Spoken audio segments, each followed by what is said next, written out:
Assalamualaikum warahmatullahi wabarakatuh.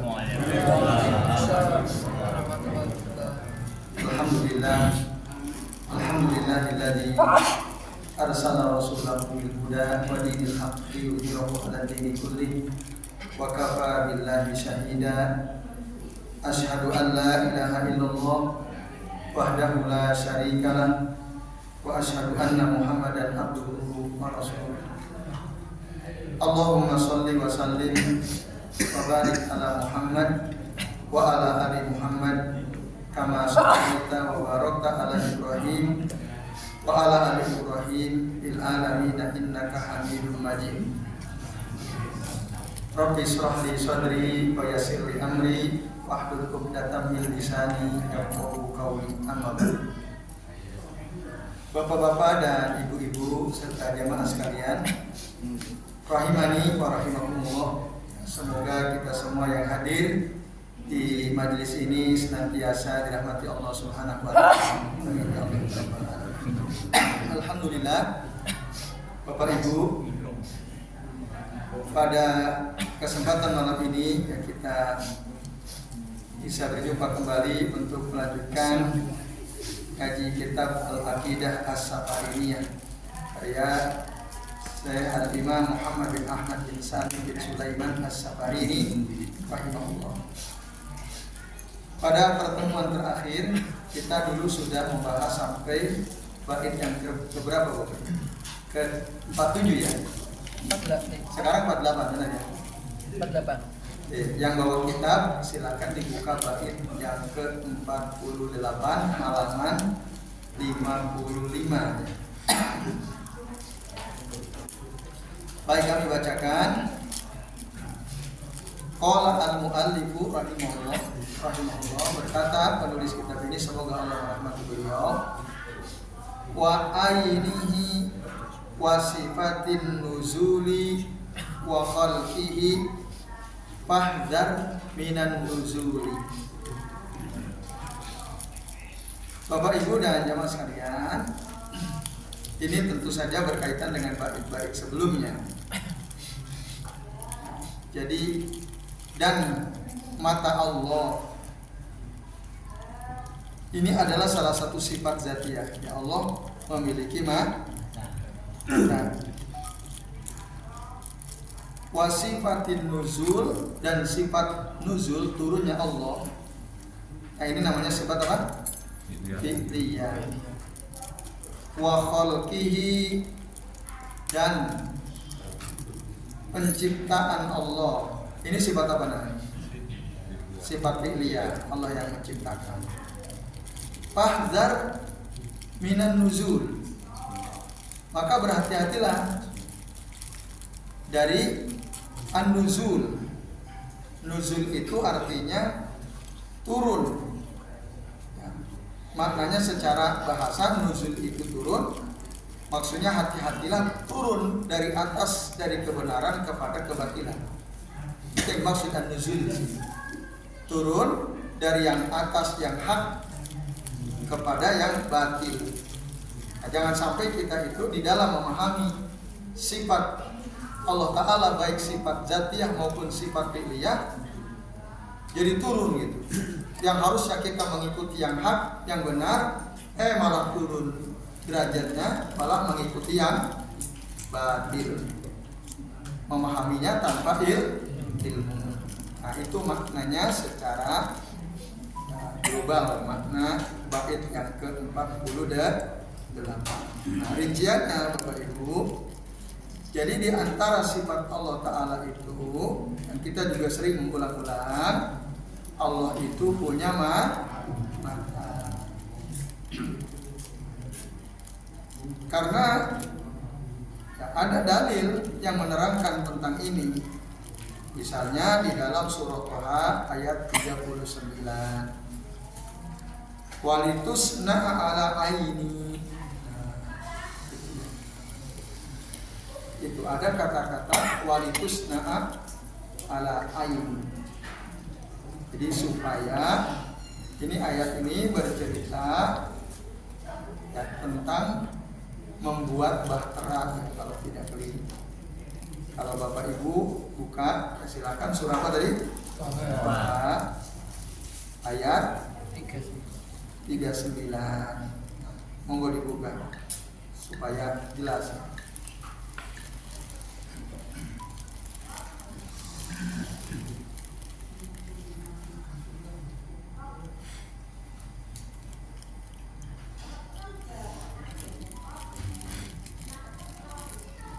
Ayat 39.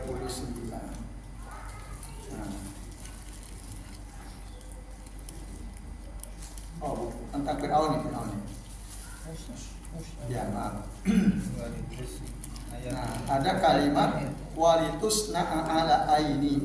Ini ayat ini bicara tentang kisah ya ibunda Musa ya, ketika waktu itu Fir'aun akan membunuhi semua anak yang lahir dalam keadaan jenis kelamin laki-laki. Nah, lalu Allah menyuruh ibunda Musa untuk meletakkan Musa di dalam sebuah peti lalu dihanyutkan ke sungai Nil, biar arus sungai Nil itu membawa Nabi Musa ke tepi. Nanti dia akan diambil oleh Fir'aun, musuhnya Allah, musuhku dan musuhnya dia, aduwwul li wa aduwwul lahu. Wa alqaitu alaika mahabbatan minni, dan aku telah melimpahkan kepadamu kasih sayang yang datang dariku, kata Allah, walitusna'a ala aini. Nah, agar engkau diasuh di bawah pengawasanku atau pengawasan mataku. Nah, kata ain di situ Bapak Ibu dan sekalian adalah mata ya. Itu. Kalau kita baca misalnya dalam tafsir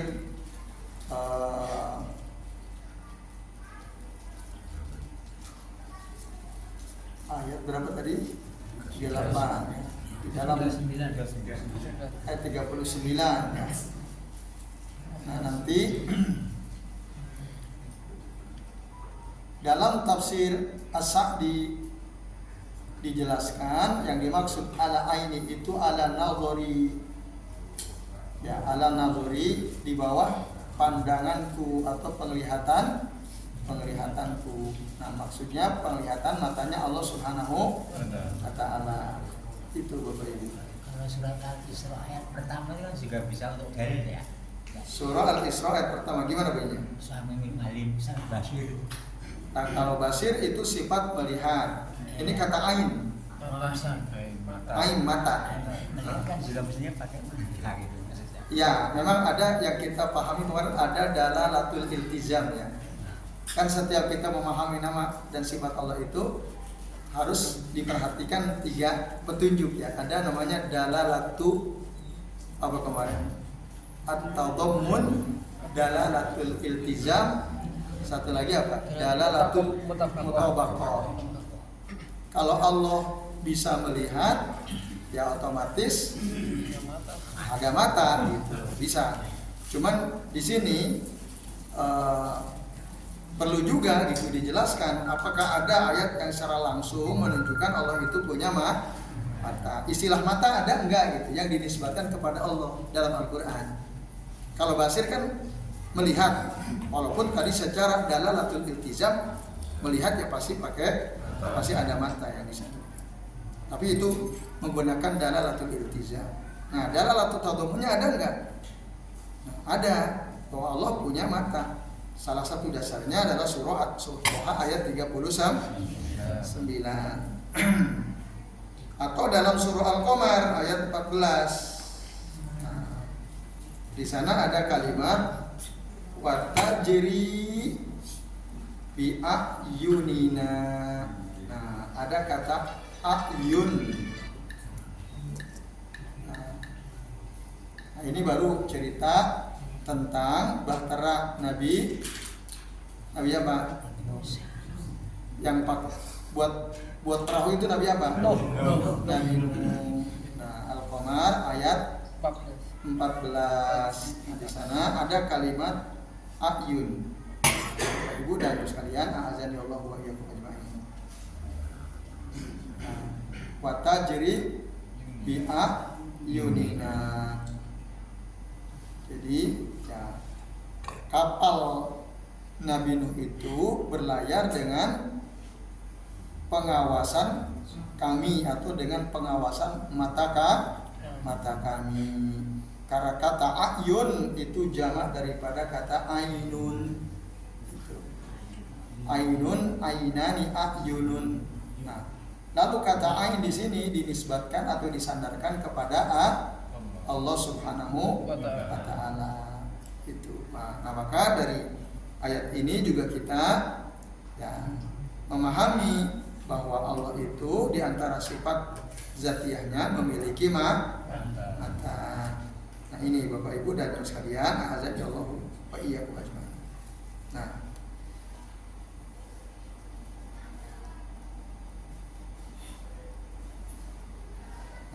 lalu ada berapakah mata Allah Subhanahu wa Ta'ala? Nanti itu diterangkan dalam hadis Nabi Shallallahu Alaihi Wasallam. Hadis riwayat Imam Bukhari dan Imam Muslim dari Anas bin Malik radhiyallahu anhu, di mana beliau mengatakan, ketika Rasul menjelaskan tentang Dajjal, ala innahu aqwar, ketahuilah sesungguhnya Dajjal itu buta sebelah. Aqwar itu buta sebelah. Kalau akma buta duanya. Beda itu. Dalam bahasa Arab ya, buta satu itu namanya aqwar, kalau buta semua namanya Nabi mengatakan tentang Dajjal, ala innahu aqwar wa inna rabbukum laisa bi aqwar, dan sesungguhnya Tuhan kalian tidak buta sebelah. Berarti kalau tidak buta sebelah apa kesimpulannya? Dua-duanya bisa melihat. Nah itu dari situ kesimpulannya. Nah maka dengan demikian hadis ini secara mafhum mengisyaratkan bahwa Allah itu lahu ainani yubsiru bihima, kata Syekh Al-Fauzan. Allah memiliki dua mata yang dengan kedua mata itu Allah melihat. Wala yahjubuhu ma syai'un min khalqihi, dan tidak ada sesuatu pun yang menutupi pandangan kedua mata Allah Subhanahu wa Ta'ala dari makhluknya. Jelas Bapak Ibu ya?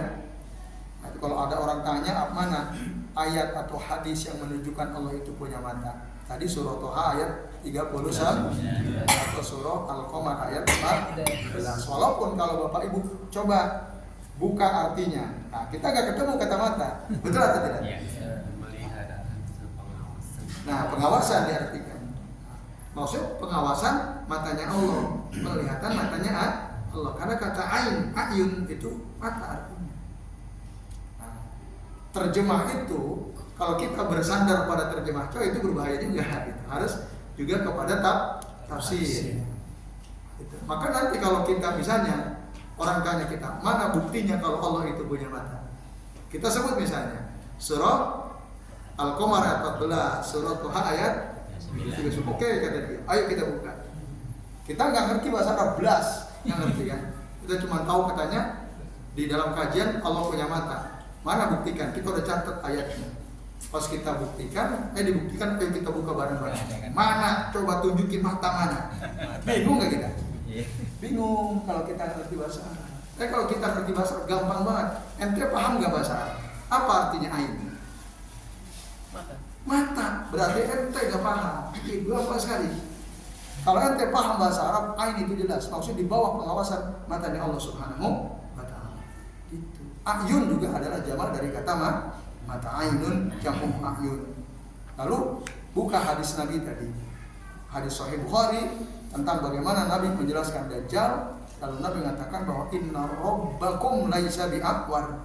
Nah, jelaskan. Nah itu di sini pentingnya kita ngerti bahasa Arab. Jadi kalau untuk membantah subhatnya orang-orang batin itu nggak bisa kalau kita ngerti bahasa Arab. Itu sekali kita kita tunjukin, bingung kita ditanya. Bingung, pasti bingung. Mana coba cari terjemahan mata endi, nengdi, raheneng, paling digituin kita. Iya enggak? Iya. Gitu. Tapi kalau kita ngerti bahasa Arab gampang sekali membantahnya. Ente paham gak bahasa Arab? Kalau ente paham apa artinya ain? Matamu tuh ain mata itu. Jadi gampang loh. Nah itu maka penting kita paham bahasa Arab. Makanya Syaikhul Islam di mengatakan, ya bahwa ta'allamu al-arabiyyata fa innaha juz'un min dinikum. Pelajarilah oleh kalian bahasa Arab. Bahasa Arab itu bagian daripada agama kalian. Wa inna kitab Allah wa sunnata rasulih, bahwa kitab Allah dan sunnah Rasul itu la yufhamu illa biha, tidak bisa dipahami kecuali dengan bahasa Arab. Kita kalau nggak ngerti bahasa Arab nggak mungkin bisa paham dengan baik Al-Quran dan Sunnah, tidak mungkin kalau kita nggak ngerti bahasa Arab itu. Maka tadi illa bifahmil lughatil arabiyyah, kecuali kalau kita paham bahasa Arab itu. Ma la yatimu al-wajibu illa bihi fa huwa wajibun, sesuatu yang tidak sempurna ya, sesuatu yang wajib tidak sempurna dengan sesuatu yang lain, maka sesuatu yang lain itu juga hukumnya menjadi wajib. Memahami Al-Quran dan Sunnah itu hukumnya wajib atau tidak? Bisakah kita memahami Al-Quran dan Sunnah secara sempurna kalau kita nggak bisa bahasa Arab? Tidak. Terjemahan? Tidak. Kadang-kadang Pak, ada kitab buku diterjemahkan, terjemahan yang ngaco itu banyak. Hati-hati gitu kalau kita nggak ngerti betul. Nah, maka ya tentu harus memilah-milih ya. Nah tadi ini dalam kasus ini aja gitu ya. Kalau kita tadi suruh buka, ayo kita buka bareng-bareng, nggak ketemu kata mata. Kalau hanya bersandar pada terjemahan. Nah, makanya kalau kita ngerti bahasa gampang. Nah ini Bapak Ibu dan jemaah sekalian, azan ya Allah wa iyyakum. Kemudian wasifatin nuzul, turunnya Allah Ta'ala. Ini juga adalah sifat perbuatan Allah. Nah Bapak Ibu, hadisnya sudah berulang-ulang ya kita sampaikan. Hadis Bukhari, Muslim, Ahmad, bahwa Rabbuna tabaraka wa ta'ala yanzilu ya kulla lailatin ila sama'i dunya, turun ke langit dunia setiap malam. Hina yabqa sinusul lailil akhiri, ketika masih tersisa sepertiga malam terakhir. Lalu Allah mengatakan, man yad'uni fa astajiba lahu, barang siapa yang berdoa kepadaku maka aku akan ijabah doanya. Wa man sa'alani fa'utiyahu, barang siapa yang meminta kepadaku maka aku akan beri apa yang dia minta. Wa man yastaghfiruni fa'aghfiru lahu, barang siapa yang memohon ampun kepadaku maka aku akan ampuni dia. Kapan itu? Di sepertiga malam terakhir. Maka kita sebagai seorang muslim harusnya berusaha keras piye carane ya sebelum subuh sudah memanfaatkan betul-betul waktu tersebut, Bapak Ibu dan sekalian. Nah, jangan sampai seperti bangkai gitu ya, badan tapi nggak bisa bangun, padahal itu adalah waktu-waktu yang agung dan itu terjadi kapan? Setiap malam. Nah Bapak Ibu, hadis tadi menjadi dalil bahwa Allah itu turun, dan ini salah satu sifat Allah Ta'ala. Tapi kita tidak boleh menyamakan turunnya Allah dengan turunnya makhluk, juga tidak boleh merinci bagaimana turunnya Allah Subhanahu wa Ta'ala. Nah ini Bapak Ibu, nah, jangan sampai kita seperti orang-orang yang tersesat, di mana mereka mengatakan yang dimaksud turun itu bukan Allah yang turun, tapi amruhu, perintahnya, kata teman. Ada mengatakan rahmat. Tidak. Ya. Kalau kita ikuti pemahaman batil mereka, Bapak Ibu, ya. Coba misalnya kita pahami menurut pemahaman mereka, yang turun itu perintahnya. Lalu kita tanya, apakah perintah ya sama dengan yang memerintah? Sama atau tidak? Perintah itu sama nggak dengan yang memerintah? Beda, jelas beda. Kalau perintah itu bisa nggak menjawab permohonan? Tidak bisa. Perintah itu bisa nggak menjawab doa? Tidak bisa. Perintah itu bisa nggak mengampuni dosa perintah? Bisa. Enggak. Yang bisa siapa? Yang perintah, yaitu Allah Subhanahu wa Ta'ala. Dari situ aja logikanya udah mentok tuh mereka. Udah bingung kalau kita tanya. Andai kata antum katakan itu perintahnya yang turun, apa bisa perintah menjawab permohonan? Apa bisa perintah mengabulkan doa? Apa bisa perintah mengampuni dosa? Kan enggak. Nah, di situ aja udah bingung dia. Maka ya subhanallah ainal ma'qul. Maha suci Allah, di mana akal mereka itu? Nah, ini Bapak Ibu dan sekalian, jadi yang turun itu ya betul-betul Allah Subhanahu wa taala secara hakikat, dan kita tidak boleh ragu. La nartabu fihi wa la nashku fihi. Jangan ragu. Karena yang ngomong Nabi tidak mungkin bohong. Udah langsung saja kita katakan iya Allah tuh turun. Nah, ini Bapak Ibu dan jemaah sekalian, azani Allah wa iyyakum. Kemudian wa khalqihi. Ini belum bisa kan? Belum. Dan penciptaannya. Ini adalah sifat fi'liyah Allah Ta'ala. Mana buktinya kalau Allah itu punya sifat menciptakan? Banyak. Di antaranya dalam surah Az-Zumar ayat 62, Allah mengatakan Allahu khaliqu kulli syai'in. Allah itu pencipta segala sesuatu. Atau dalam surah As-Saffat ayat 96, Allah mengatakan wallahu khalaqakum wa ma ta'malun. Allah telah menciptakan kalian, dan apa yang kalian kerjakan itu juga merupakan makhluk atau ciptaan Allah Subhanahu wa taala. Nah, ini Bapak Ibu. Bahkan kehidupan dan kematian itu pun makhluk yang diciptakan oleh Allah Subhanahu wa taala. Nah, atau dalam surah Az-Zumar ayat 62, ayat 38 juga ada. Wala in sa'altahum, kalau kamu tanya mereka, man khalaqas samawati wal ardh, siapa yang telah menciptakan langit dan bumi? La yaqulunna, mereka pasti akan berkata Allah. Nah, di situ jelas ayat-ayat tadi menunjukkan bahwa di antara sifat Allah itu adalah Allah menciptakan. Nah, ini Bapak Ibu, dan ini sifat fi'liyahnya Allah Subhanahu wa taala.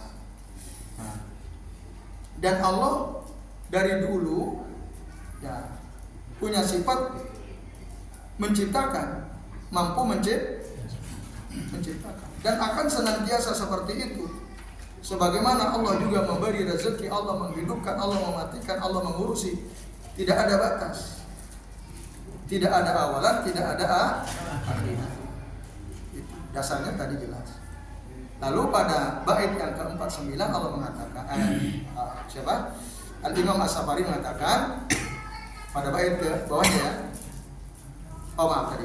Fahdar minan nuzul tadi ya. Apa tadi artinya? Hati-hati dari turun derajat gitu. Nuzul di situ maksud turun derajat dari yang benar kepada yang batil dalam memahami nama-nama dan sifat-sifat Allah Ta'ala, yaitu memahami tanpa ilmu. Nah, itu namanya nuzulun wanhitatun. Jadi kalau yang naik itu adalah mengimani setiap nama-nama dan sifat Allah Ta'ala. Nah, itu namanya sumuwun wartifa, itu tinggi. Maka jangan sampai kita ini turun derajat. Yang tadinya kita memahami nama dan sifat Allah dengan ilmu, lalu malah memahaminya dengan akal tanpa ilmu. Nah, itu namanya turun derajat. Karena orang mengatakan nggak mungkin Allah turun itu pakai akal. Tapi kalau kita memahami Allah, sifat Allah turun dengan dalil, nah itu berarti kita memahaminya berdasarkan nah itu yang tinggi. Nah itu yang dimaksud fahdar minan nuzul. Baik Bapak Ibu dan sekalian, itu. Ini udah isi? Belum. Nah, kita satu lagi ya, nanti kita lanjut insyaallah. Kemudian fasairu sifati wal af'ali qadimatun lillahi jalal. Seluruh sifat-sifat Allah Ta'ala dan perbuatan Allah Ta'ala qadimatun lillahi jalal. Qadim itu artinya apa?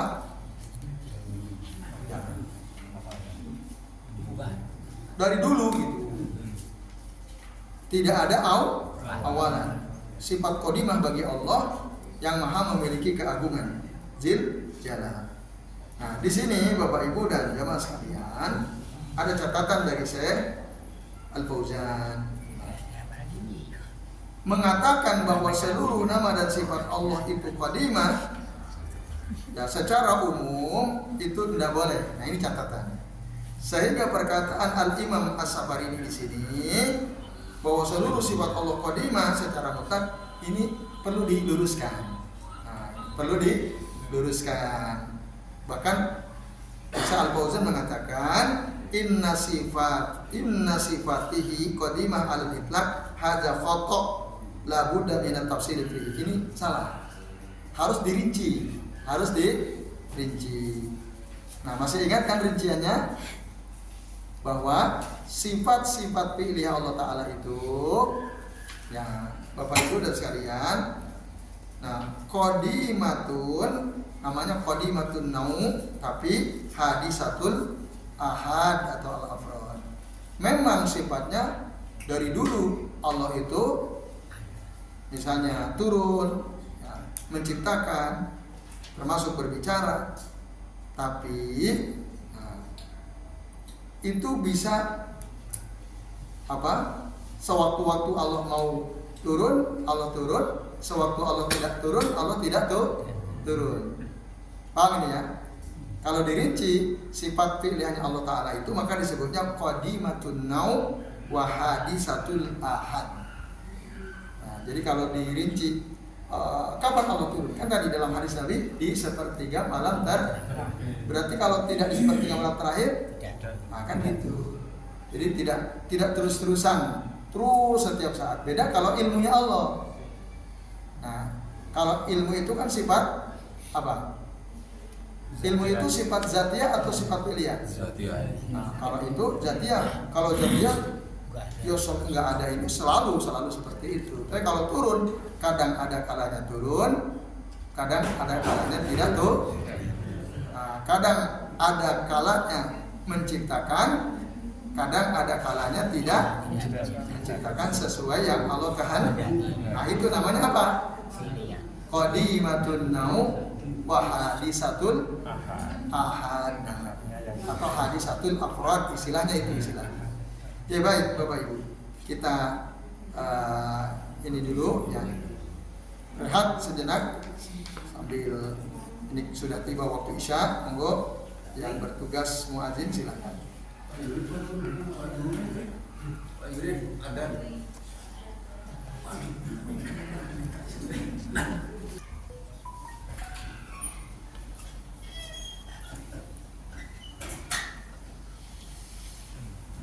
Baik, alhamdulillah Bapak Ibu dan sekalian, ya, kita sudah memasuki waktu Isya. Baik, memanfaatkan waktu sambil menunggu iqomah. Waktu iqomah kita lanjut ya sekalian.